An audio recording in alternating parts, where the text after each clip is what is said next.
সালমা, এ তো শিমুল ফুল, এতে একদম মধু নেই। দে, ওকে নদীর জলে ভাসিয়ে দে। দাদা, এ কেউ? হ্যাঁ, এ কেউ। এবার তো মুশকিল হয়ে যাবে। কেন, কি হয়েছে?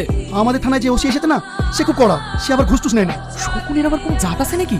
সে মাংস পালিয়ে ছেড়বে, সে পচাই হোক আর ভালোই হোক। এই রোহন, চল তো দেখে।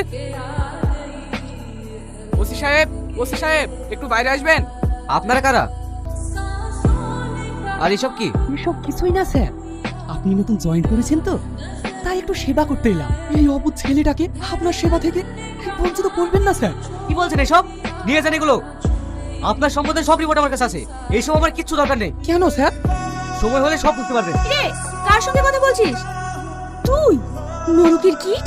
মা, তুমি ওনাকে চেনো নাকি? কি রে, চলে যাচ্ছিস যে? দাঁড়া, এই দিনটার অপেক্ষায় আমি করছিলাম।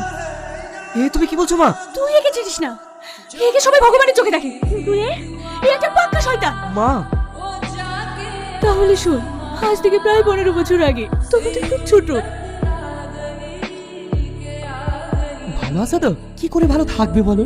সেলাই মেশিনে কাজ করে কি ভালো থাকা যায়? যদি কথাটা মেনে নিতে, তাহলে তুমিও ভালো থাকতে আর আমিও। সব বাজে বকছে। বেরিয়ে যান, বেরিয়ে যান আমার বাড়ি থেকে। বেরিয়ে তো যাবো, আগে পাওনাটা নিয়ে যায়। এক পাও হবে না, ভালো হবে না।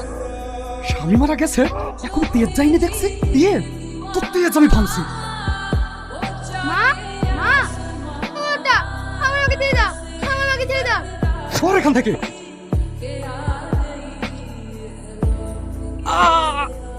তুই আমার পায়ে খুব মারলি, তোদেরকে আমি ছাড়বো না, কোনোদিন না। শয়তান, তোকে আমি ছাড়বো না। না স্যার, প্রমাণ ছাড়া কাউকে আপনি অ্যারেস্ট করতে পারবেন না। ঠিক আছে, তোর কাছে আমি প্রমাণ নিয়েই যাব।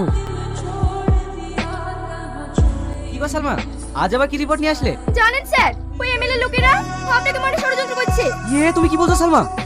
হ্যাঁ স্যার, ওরা অনেক বেআইনি যন্ত্রপাতি রেডি করেছে। আপনি যদি যান, তাহলে আজ ওদেরকে হাতে নাতে ধরতে পারবেন। ঠিক আছে, চলো, আমি এক্ষুনি যাবো। থামেন স্যার, আরেকটা কথা শুনবেন না? আপনার বাবা অ্যাক্সিডেন্ট করে মারা যায়নি, ওকে খুন করা হয়েছে।